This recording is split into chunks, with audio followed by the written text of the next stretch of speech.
سلام عرض میکنم خدمت بچه‌ها. امیدوارم خوب باشید. ما با ادامه معرفی رشته‌ها با افراد موفق، افراد با تجربه که میتونن توصیه‌های واقعی رو به شما بکنن هستیم خدمتتون و این فکر کنم میشه ویدیو پنجمی که ما میخوایم داشته باشیم. من از مهمون عزیزمون خواهش میکنم خودشون رو معرفی کنن، تحصیلاتی که داشتن و کارهایی که داشتن رو به ما بگن و بعدش با سوالا در خدمتشون هستیم. خیلی ممنونم. سلام، وقت همگی بخیر. من طاهره بخشی هستم. از سال 96 وارد رشته اتاق عمل شدم. تقریبا میشه گفتش که 8 سال یا 9 سال سابقه کار میشه. ورودی 92 دانشگاه رشته کارشناسی اتاق عملم و حالا یه سری علایق شخصی خودم بودش که حالا به مرور جلوتر در موردش توضیح میدم. یه سری تحصیلات آکادمیک جدا از رشته خودم هم دارم در موردش و هستیم در خدمتتون دیگه تا ببینیم چی پیش میاد. خیلی هم عالی. خب شما یه جورایی از اون شاخه پیراپزشکی رفتین داخل. درست. و چیزی هستش که ما الان حالا در حال حاضر رقابت خیلی وحشتناکی داریم توی اول دندان پزشکی، بعد همزمان حالا شاید برای شما الان جالب باشه نسبت به زمان خودتون که ما هم پزشکی و فیزیوتراپی و داروسازی توی یک لول دارن با هم دیگه رقابت میشن و به خاطر ظرفیت‌های کمی که حالا فیزیو و دارو داره در کنار پزشکی روزانه و حتی شهریه پرداز اینا به شدت رقابت سنگین ما روشون داریم و حالا پزشکی تعهدی رو هم میذارم کنار چون واقعا چیز سنگینی اصلا بحثش جداست. اما خب شما الان تو یک زمینه دیگری رفتین و این برای دانش آموزی که حالا رشته تجربی هستش و میفته تو لوپ این که چندین و چند سال بمونه پشت کنکور و بخونه، خیلی به نظرم میتونه راهگشا باشه که ما به غیر از این 4 تا رشته چه کارهایی دیگری میتونیم داخل رشته تجربی بخونیم، چه رشته‌هایی بخونیم و بتونیم موفق هم باشیم، به درآمد هم برسیم. و ممنون میشم اول از همه رشته خودتون و اگر پیشنهاد دیگه‌ای دارید بفرمایید. حالا این صحبتی که فرمودین من یه نکته خیلی جالبی بگم. من رشته دبیرستانم ریاضی بود و سال آخر سویچ کردم روی تجربی و به عشق داروسازی اصلا اومدم تجربی که خب رتبه من نخورد به داروسازی و حالا اون داستانهای بچه اول خانواده بودن این فرصت رو به من ندادن که من برم شهرهای دیگه و به جز تهران جای دیگه من نمی آوردم. یعنی در واقع رتبه من جوری بود که نمیتونستم رشته‌های تاپ تهران رو بیارم و خیلی اتفاقی روز آخر انتخاب رشته که تمدید شده بود من با خواهر کوچیکترم که اصلا هیچ تجربه در انتخاب رشته نداشتن با هم دیگه این رشته رو انتخاب کردیم. با چه پیش‌فرضی؟ من گفتم که دوباره میخونم یه سال دیگه پشت کنکور میمونم که حالا دارو بیارم و رشته اتاق عمل اون موقع تو دفترچه اتاق عمل مینوشتن، الان فعلا نمیدونم اتاق عمل مینویسن یا تکنولوژی جراحی. اول اتاق عمل بود بعد پزشکی بود. بعد من و خواهرم با این تصور که خب اتاق عمل رتبه بالاتری میخواد حتما لابد، ما اول زدیم اتاق عمل بعد اومدیم پزشکی و دندون و داروی تهران و من خودم گرگانی هستم. گرگان رو زدیم و اینا. من انتخاب اولم قبول شدم، یعنی اتاق عمل گرگان اولین انتخاب قبول شدم و من اصلا هیچ تصوری از این رشته نداشتم. رفتم دانشگاه دیدم که بقیه با چه رتبه‌های خیلی بالاتری از من توی این رشته نشستن و من فکر میکنم همون ترم 1 بود که تصمیم گرفته بودم انصراف بدم، ولی حالا شرایط به یه سمتی پیش رفتش که من از این تصمیم پشیمون شدم و الان در حال حاضر خیلی خوشحالم که انصراف ندادم و همین رشته خودم رو ادامه دادم چون به شدت دوستش دارم، به شدت با اون فضا و کانسپت ذهنی که از پزشکی و اون مدیکال ساینسی که حالا میگیم داشتم نزدیکه. من شدیداً این رشته رو نسبت به خیلی از رشته‌های دیگه دوست دارم. و حالا فرمودی که در مورد رشته بخوام بگم، تصور عموم جامعه در مورد اتاق عمل اینه که خب شما قراره 2 تا وسیله بدین دست جراح، عرق پاک کنین، اصطلاح همیشگی دوستان و همین کارهای خیلی کوچیک و ساده. ولی واقعیت رشته ما خیلی خیلی خیلی بیشتر از این حرفاست و شاید خیلی جالب باشه که همون وسیله دادن خودش یه دنیایی داره. هر وسیله کلی اسم داره، تو هر کشوری تو هر لوکیشنی فرق میکنه و یه دنیای خیلی وسیعه. حالا باز اگه بخوایم با دیتیل بیشتر براتون در ادامه توضیح میدم. خب من اولین چیزی که میپرسم، چون حالا ما یه سری سوالا میدونم که داریم، ولی من بر اساس صحبت هامون و نظراتی که از بچه ها همیشه میشنوم میخوام ببرم جلو حرفامونو. خیلی میگن که خب ما این رشته رو نریم اتاق عملو و فضای بدی در کل برای دانش آموزا راجبش میسازن، به خاطر اینکه میگن از نظر درآمدی بسیار بد هستش. حالا من دارم دید عموم رو میگم، اصلا درست و غلط حرفا رو میذارم کنار.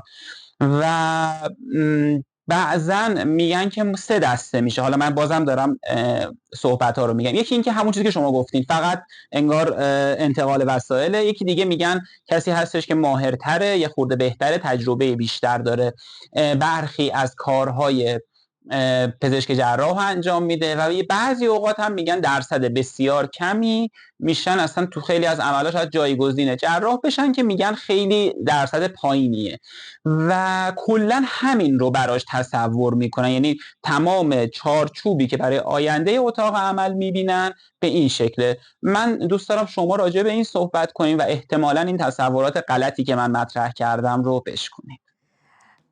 تصورات که خب یه بخشش میتونم بگم درسته. واقعا توی فضای اتاق عمل، کلا تو فضای بیمارستان افراد به 3 دسته تقسیم میشن. شما وقتی که میایین سر کار استخدام میشین، حالا طرحی هستین یا بقیه موارد استخدامی، افراد 3 دسته میشن. کسایی که با علاقه کار میکنن، هر روز دنبال آپدیت کردن خودشون هستن، تحصیلاتشون رو ببرن بالاتر، یه مهارت جدید بگیرن و هزار تا چیز دیگه. یه سری اصلا با نگرش گرفتن پست‌های مدیریتی میان توی بیمارستان که خب ادامه تحصیلشون در همون راستاست. یه سری افراد دیگه اصلا میان که کار یک نفر دیگه رو انجام بدن، دوست دارن که جای یه نفر دیگه کار کنن. یه سری افراد هستن که فقط میان که به قول معروف تایمکس بزنن و برن، یعنی علاقه‌ای به اون کار ندارن و انگار که به زور اون کار موندن. اون آینده‌ای که برای همه اتفاق میفته و ما تو یکی از این 3 تا گروه قرار میگیریم. من خودم روز اولی که وارد اتاق عمل شدم به عنوان یک طرحی، این شکلی بودم که من خیلی اینجا رو دوست دارم و اینا، و هر روز همکارای من به من میگفتن که اولشه، بذار 6 ماه بگذره، بذار 1 سال بگذره، تو این انگیزه و روحیت رو از دست میدی. و واقعیتش اینه که بعد این همه سال من نه تنها از دست دادم، بلکه خیلی بیشتر از قبل دوستش دارم. و خیلی وقتا پیش اومده که من یه گپ کاری داشتم، نرفتم مثلا اتاق عمل، نرفتم شیفت ندادم و اینا، و دلم تنگ شده برای اون فضا، اون محیط و اینا. و یه نکته‌ای که در مورد اتاق عمل هست، شما پرستار رو توی بخش می‌بینین، ماما رو توی زایشگاه می‌بینین، سایر همکارا تو بیمارستان رو شما می‌بینین به عنوان یک مراجعه کننده، ولی هیچ کس هیچ دیدی از اتاق عمل نداره، چون مریض وقتی که وارد اتاق عمل میشه بیهوش میشه. مریض تهش نیم ساعت یه ربع داره میبینه و عموم جامعه نمیدونن که توی فضای اتاق عمل چه خبره. فضای اتاق عمل یک فضای کاملا صمیمی، کاملا باید شما همکاری داشته باشین و اساسا من به هر کسی که ازم سوال میپرسه اولین جمله‌ای که میگم اینه که شما روحیه تیم ورک کار کردن دارین؟ اگر ندارین اصلا این رشته رو انتخاب نکنین، چون شما اساسا از لحظه‌ای که پاتون رو توی اتاق عمل میذارین قراره با یک تیم خیلی بزرگ کار کنین و اگه شما مهره نادرست این تیم باشین کل تیم به هم میریزه. همه باید تمرکزشون به جای اینکه روی مریض باشه، روی اون پروسیجر جراحی باشه، روی اون فردی باشه که داره کار اشتباه انجام میده. در مورد اینکه شما چقدر تو این شغل میتونین پیشرفت کنین، واقعیتش اینه که تو فضای آکادمیک ایران یه ذره اومدن یه سری خطا گذاشتن، یه سری موانع گذاشتن که مثلا شما به عنوان اتاق عملی نمیتونین یه سری از رشته‌های پرستاری رو تو ارشد و دکترا انتخاب کنین، ولی اگه مثلا میگم میخواین استاد دانشگاه بشین، شما ارشد و اتاق عمل میتونین بگیرین، بعد میتونین مثلا دکترای آموزش پزشکی بگیرین، وارد هیئت علمی شین. فرض مثال این یکی از مسیرها. شما میتونین اصلا به سمت علوم پایه برین. اگه عاشق کارهای آزمایشی و تحقیقاتی هستین، اصلا بعد اتاق عملتون برین آناتومی، فیزیولوژی، بیوشیمی، هر رشته‌ای که دوست دارینو بخونین و به سمت دکترا پیش برین. یعنی هیچ مانعی نیستش برای کسی.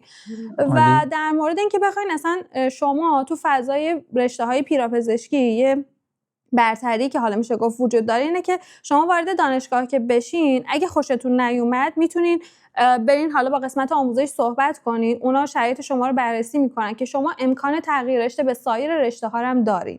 یعنی میتونین برین هوشبری، میتونین برین پرستاری، مامایی، ولی مثلا فیزیوتراپی نمیتونین، چون یه سری قوانین که حالا خودتون بهتر میدونین هستش. بر اساس رتبه و اینا نمیتونین مثلا برین فیزیوتراپی چون رتبه نمیخوره. هم سطح خودشونو مثلا حالا علاوه رتبه‌ای نمیگم رشته میتونن برن. توی علوم پزشکی راحت، چون تو مهندسی وحشتناک سخته این. آره مهندسی ها خیلی سخت تره وحشتناک، ولی توی پس شما علوم پزشکی بهتره این شرایط. آره. خب خیلی هم عالی. تیپ شخصیتی رو گفتین، لحاظ پیشرفتی گفتین. یک چیزی که حالا هستش در مورد این گفتین حالا میشه رفت استاد دانشگاه شد. آیا داخل این شغل چیزی وجود داره که یک نفر بتونه یک کار ویژه‌ای انجام بده؟ حالا من میگم به سبک شاید اسمش کارآفرینی باشه، اما آیا ما مواردی رو داریم که یه نفر متفاوت یه کاری انجام بده؟ یعنی داخل اون مجموعه علوم پزشکی اتاق عمل که داریم، آیا مثلا میتونن برن یک سبک جدیدی توی اون اتاق عمل پیاده کنن؟ ببین من دارم همه چی رو فرضی میگم، میخوام ببینم میشه از اون دایره اصلی رشته خارج شد، یا مثلا برن سراغ اصلا بحث تامین کنندگی اون وسایل اتاق عمل، یا اینکه بیان مثلا یک کار تیمی انجام بدن، یک حالت اتاق عمل‌های متمرکز. من حالا چیزایی که به ذهنم میرسه رو خدمتتون دارم میگم. آیا چنین امکانی تو این رشته وجود داره و یا بقیه پیراپزشکی‌ها؟ توی رشته اتاق عمل میتونم بگم 100% وجود داره و شما انقدر فضای گسترده کاری دارین که واقعا خیلی وقتا بچه‌ها سردرگمن. یعنی به عنوان یک طرحی، من میگم طرحی به خاطر اینکه رشته ما طرح اجباری داره و بچه‌ها باید این 2 سالو بگذرونن. اصطلاح اولیه برای افرادی که کارمند میشن طرحیه. برای همین میگم شما به عنوان یک طرحی که وارد سیستم درمان میشین بعد دانشجو بودن، یه نکته‌ای که خیلی وجود داره اینه که بچه‌ها نمیدونن چیکار کنن. نمیدونن مثلا حالا اصطلاحاتی که ما داریم اد شرکتی بشن، برن شرکت بزنن، کار زیبایی انجام بدن، استاد دانشگاه بشن، اد جراح بشن، چیکار کنن. یعنی انقدر شما فیلد گسترده‌ای دارین و همین خود فضای اتاق عمل ما کلی فیلدهای مختلف داریم که حالا از ارتوپدی و نوروسرجری و زیبایی بگیرین تا حالا جراحی لاپاروسکوپی و هر روزم که پیشرفت میکنه تجهیزات و تکنولوژی و بچه‌ها مثلا به سمت فیلدهای دیگه میرن. میگم شما میتونید شرکت تجهیزات پزشکی داشته باشین، ولی خب یه ذره قوانین خاصی داره، ولی خیلی از همکاری من هستن که دارن این شرکت‌ها رو. به صورت همکاری بین رشته‌ای میشه در واقع با بچهای مهندسی پزشکی و اینا. فضای استارتاپ انقدر اتاق عمل جا داره، یعنی باگ داره. حالا اتاق عمل ایران میتونم بگم انقدر باگ داره تو قسمت تامین نیرو، تو قسمت تامین وسایل و حالا تجهیزاتی که داریم. خیلی فضا هستش که یعنی یک فردی باشه که حوصله داشته باشه، هم میتونه اختراع ثبت کنه، هم میتونه استارتاپ خودش رو ران کنه تو این مجموعه ها. حالا چیزی که من جدیداً دیده بودم، همکارایی که تقریبا میشه گفت 5-6 سال پیش استارتاپ های ایجاد کردن که اینها تولید محتوا انجام میدادن. یعنی از 5-6 سال پیش اینا شروع کردن و الان که خب خیلی وایرال تر شد و همه پزشکا میشه گفتش که یک پیج پزشکی دارن و تولید محتوا انجام میدن. یه سری استارتاپ ها اصلا خود بچهای اتاق عمل بیهوشی هستن که دارن این کارا رو انجام میدن و خوبیش اینه که شما میدونین که باید چیو بذارین، چی نیاز مریضه، جراح چی میخواد و همه اینا کمک کننده است توی اون استارتاپی که میخواین. و یه نکته دیگه که حالا کمتر بچه‌ها ممکنه باش مواجهه داشته باشن، بحث نورو مانیتورینگ های حین جراحیه که این اصلا یه استارتاپ جداست و یه سری حالا قوانین سختگیرانه‌تر تو کشورهای خارجی داره. تو ایران یه ذره اوکی تره، ولی بچه‌ها حتی تو این فیلد هم دارن همکاری میکنن. ولی میگم یه ذره شرکت زدن نیاز به همکاری بین چند تا مجموعه رو داره. شما خودتون به عنوان یک فرد یه ذره سخته. یک مجموعه است. ولی خب به نظرم خیلی جالب بود، نه که حالا از دید خودم دارم میگم، انگار توی شما نه که توی قلب و بخش اصلی بیمارستان هستین، اون گستره چیزایی که میدونید و میتونین اجرا کنین الان دارم میبینم که واقعا خیلی فرای تصور شاید باشه. آره واقعا اتاق عمل از هر نظر میشه گفتش که قلب یک مرکز درمانیه و بخش درآمد بیمارستانه در واقع. شاید اینم جالب باشه که درآمد اصلی بیمارستان از اتاق عمل تامین میشه.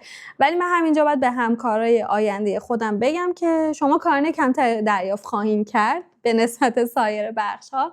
به هر حال یه سری قوانین و داستان‌های وجود داره که دست ما بسته است و عزیزان بالادست باید این کارا رو پیگیری کنن.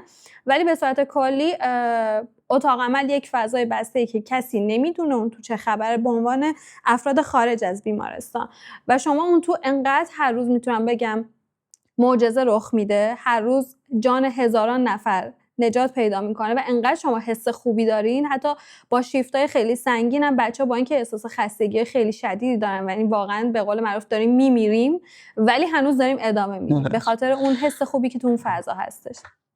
خیلی هم عالی. بعد یک چیزی حالا فکر کنم یه آپشنی که معمولا علوم پیراپزشکی‌ها دارن بحث مهاجرت هستش که برای بچه‌های پزشکی دندون و دارو و الان هم حتی میتونم بگم تا حدی داره فیزیو هم بهشون اضافه میشه، خیلی دارن سختش میکنن. درسته. در حد اینکه قدیما میشد اون تعهد رایگان و خرید الان دیگه نمیذارن یا خیلی گرونترش میکنن که نشه اصلا خرید.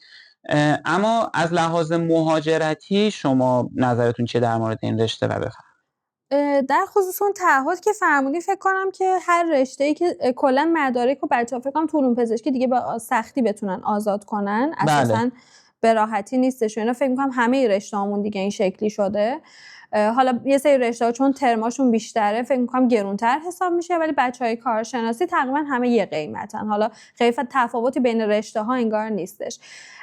در خصوص مهاجرت خب الان که موج خیلی شدیدی از مهاجرت ما داریم، همکارای ما توی میتونم بگم آلمان که خب بچه‌ها خیلی زیاد دارن میرن، تعداد مهاجرایی که دارن میرن آلمان خیلی زیاده.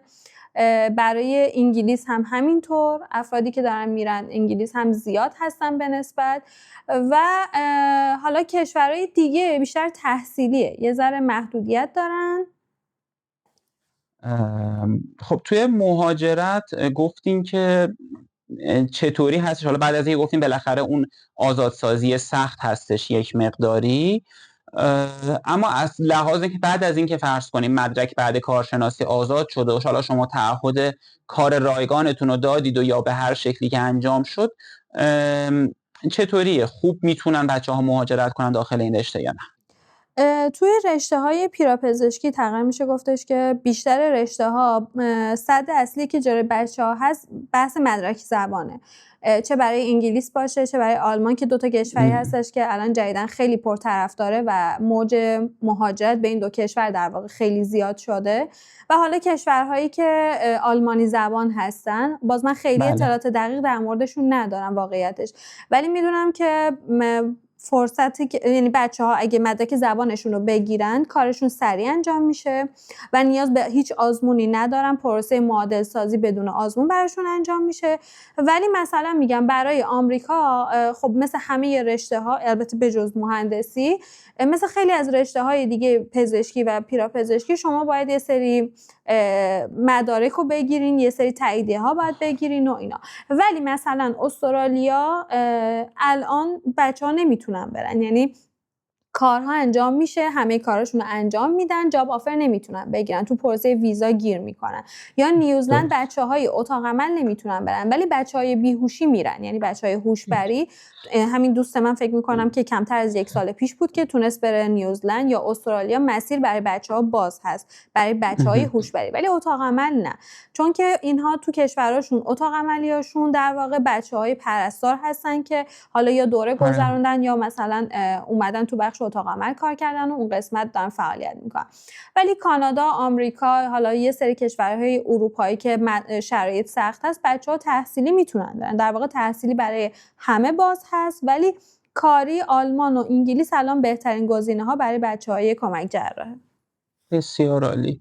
و اینکه حالا به عنوان فکر کنم بخش آخر صحبتمون، خب من همیشه اینو به بچه‌ها میگم ما بالاخره خوب درس بخونیم خیلی خوبه، اما اینو ما اسمشو میذاریم مهارت‌های هارد اسکیل و مهارت‌های سخت حالا بخوایم ترجمه درستش رو بگیم، ما یه سری سافت اسکیل یا مهارت نرم لازم داریم که یه سری چیزاش عمومیه، مثلا دونستن زبان، مثل آشنایی با نرم افزارها و غیره، اما رشته به رشته قطعا یه سری تفاوت‌ها اینجا ایجاد میشه. اگر کسی بخواد رشته اتاق عمل و یا بقیه پیراپزشکی‌ها که توی محیط بیمارستان دارن کار میکنن رو داشته باشه، شما چه مهارت‌های به غیر از درسشون رو به عنوان مهارت نرم میگین که باید تقویت کنن تا اینکه بتونن تو محیط کار پیشرفت بکنن؟ کلا تو فضای اتاق عمل، مخصوصا اگه شما به عنوان یک کمک جراح دارین تو اون فضا کار میکنین، مهارت‌های خیلی زیادی لازم دارین. به خصوص اگه تو بیمارستان‌های دولتی کار کنین داستان تغییر میکنه، اگه خصوصی کار کنین بازی مدل دیگه است. ولی به صورت کلی یه سری ویژگی‌های واقعا جسمانی لازمه که شما بتونین ساعت‌های طولانی روی پا وایسین. یعنی من خودم تجربه اینو داشتم که عمل 8 صبح شروع شده تا 6 بعد از ظهر، 8 شب، 9 شب و تمام این مدت شما تنها عید سر عمل هستین و بعد بتونین تو این تایم طولانی وایسین رو پاتون. پس یه آمادگی جسمانی واقعا خوبی میخواد. همون حرفی که همیشه میزنیم، روحیه تیم ورک خیلی خوبی باید داشته باشین. بتونین در لحظه قدرت تصمیم گیری سریع داشته باشین. اگه یه اتفاقی افتاد سر عمل، یه حادثه پیش اومد، یه وسیله خراب شد یا یه شرایطی پیش اومد که نیاز داره که شما در ثانیه تصمیم بگیرین، در ثانیه ریاکشن نشون بدین. این خیلی چیز مهمیه، مخصوصا تو عملهای حساس. شما در صدم ثانیه باید فکر کنین، تصمیم بگیرین و یه کاری انجام بدین. چون اساساً اصطلاحی که وجود داره، شما دست سوم یک جراح توی جراحی هستین و جراح روی شما حساب میکنه و اگه شما یه سر به قول معروف کند باشین، شما پس زده میشین از فیلدهای خیلی مهم. این که شما بتونین تو فیلدهای خیلی به قول خودمون خفن، مثل نوروسرجری، مثل جراحی قلب، مثل ارتوپدی فعالیت کنین، نیازمند یه سری رفتارهاست. مثلا میگم من چیزی که حالا توی نسل‌های بعد از خودم دیدم، اون رفتارهای اجتماعی، این که شما تاب‌پذیری خیلی پایینی دارین، شما نمیتونین شرایط سخت رو تحمل کنین، نمیتونین یه سری رفتارها رو درک کنین. یه اتفاقی که تو اتاق عمل خیلی شایعه اینه که ممکنه جراح داد بزنه. این داد زدنه رو شما در مرحله اول ناراحت میشین، به دل میگیرین، قهر میکنین، ولی وقتی که چند سال بگذره، وقتی از فضای اون فیلد، از اون عمل آگاهی کامل داشته باشین، میفهمین که وقتی یک آنوریسم مغزی پاره میشه و مریض در صدم ثانیه ممکن از دست بره، اون داد زدن طبیعیه، چون اون حجم استرسی که رو جراح هست باید یه جوری تخلیه شه که بتونه عمل رو ادامه بده. یه سری جاها خب بی منطقه، ولی خیلی از جاها اون تیم داره تلاش میکنه که یک نفر رو نجات بده و شما اصلا نباید به این توجه کنین که داره چه اتفاقی میفته، کی چی میگه، کی چه حرفی داره میزنه. شما تو اون لحظه باید کارتون رو انجام بدین. عملی که تموم شد بعد بشینین در موردش صحبت کنین. یا یه مسئله دیگه که هستش، خیلی از همکارای ما میتونن اعتصاب کنن، میتونن سر کار نیان، میتونن یه بخشی از کارشون رو انجام ندن، ولی تو اتاق عمل شما نمیتونین کار انجام بدین، چون مریض ساعتها ناشتا بوده داره میاد اتاق عمل. شما نمیتونی کم کاری کنی. تو اتاق عمل با هر شرایطی ما باید کار کنیم، یعنی چیزی به اسم کم کاری تو فضای اتاق عمل وجود نداره. اصلا وجود نداره. و حالا به صورت کلی من توصیه‌ای که به بچه‌هایی که میخوان وارد این رشته بشن تو دوره دانشجویی دارم اینه که سعی کنین توی دانشجوییتون، توی طرحتون روابط خوبی بتونین با افرادی که مطرح هستن تو هر رشته‌ای بسازین. از نظر علمی مثلا میگم کار تحقیقاتی انجام بدین. اگه یه فیلدی رو دوست دارین، خودتون رو مشتاق نشون بدین. اگه آناتومی خیلی محدودی به شما یاد دادن از این فیلد، شما خودتون برین بخونین، بعد اون آناتومی رو سر عمل از جراح بپرسین، از اتند بپرسین. این باعث میشه که اون فرد بگه که خب اوکی، این ادمن، این کسی که با من داره میاد سر عمل به این فیلد علاقه داره، پس بذار من بهش بیشتر یاد بدم که فردا رو سر عمل به درد من بخوره. ولی اگه شما هیچ علاقه ای نداشته باشین، به شما به چشم یک کسی نگاه میکنن که فقط اومدی بیای تایم اکس تو بزنی بری خونه، در همون حد از شما همکاری میخوان و این باعث میشه که تو طولانی مدت یه فردی رضایت شغلی خیلی پایینی داشته باشه. یکی مثل من که چند ساله داره کار میکنه، هنوز خوشحاله، هنوز دوست داره این رشته رو و به بقیه میگه که خب بیاین این رشته رو بخونین، چرا میرین اون رشته رو میخونین. و از نظر درآمد من یه جای اصلا فراموش کردم که توضیح بدم. درآمد تو این رشته سقف نداره، همون حرفی که خودتون فرمودین. شما میتونین یه جایی انقدر با جراحی خیلی تاپ کار کنین توی کشور که درآمدهای خیلی خوبی داشته باشین. اصلا نمیشه رقم گفت در واقع در موردش. ولی یه نکته هستش اینه که شما شاید فکر کنین که من تو شهرستان دارم کار میکنم، چه جوری ممکنه که به اون سطح برسم؟ منم شهرستان کار میکردم، یه تایمی این فرصت بر من پیش اومد رفتم تهران و دیدم که اگه شما یک مهارت خیلی خوبی داشته باشین، شما به صورت کلی بلد باشین چی کار انجام بدین، وقتی که وارد یک بیمارستان درجه 1 تو بهترین نقطه ایران میشین، شما دیده میشین. اصلا مهم نیست از کجا دارین میای، مهارت شماست که داره دیده میشه. دقیقاً. این حالا یه چیزی هست میگن شانس در خونه آدم آماده رو فقط میزنه. یعنی اگر شما واقعاً بلد باشی کارتو، اون لحظه‌ای که بالاخره موقعیت پیش میاد میتونی خودتو نشون بدی. مشکل اکثریت فکر کنم اینه که چون خودشون آماده نکردن، وقتی اون پیش میاد نمیدونن باید چی کار کنن و موقعیت از دست میره. کاملا الان این حرف شما کامل ترجمه این حرف بود. بله. من یه اصطلاحی از یه جراحی که خب سالیان سال دستیارشون هستم شنیدم، همیشه روزهای اولی که من با تیم ایشون کار میکردم خیلی به من سخت میگرفتم، من واقعا اذیت میشدم. حالا هم سنی هم کوچیک‌تر بودم، خیلی سخت بود شرایط واسه من. همیشه میگفتن که من چیزی که به شما دارم میگم، این سختگیری که من به شما دارم، میخوام از شما یک فردی بسازم، یک کمک جراحی بسازم که چه تو ایران، چه تو گرگان دارین کار میکنین، چه توی تهران، چه توی آمریکا یا اروپا، هر جای این دنیا که خواستین کار کنین، شما معتبر باشین. شما نیاز نباشه که شما بفرستن دوره یاد بگیرین، انقدر کار شما خوب باشه که اصلا همه دوست داشته باشن که با شما بیان سر عمل، با شما بخوان دست بشورن به اصطلاح خودمون.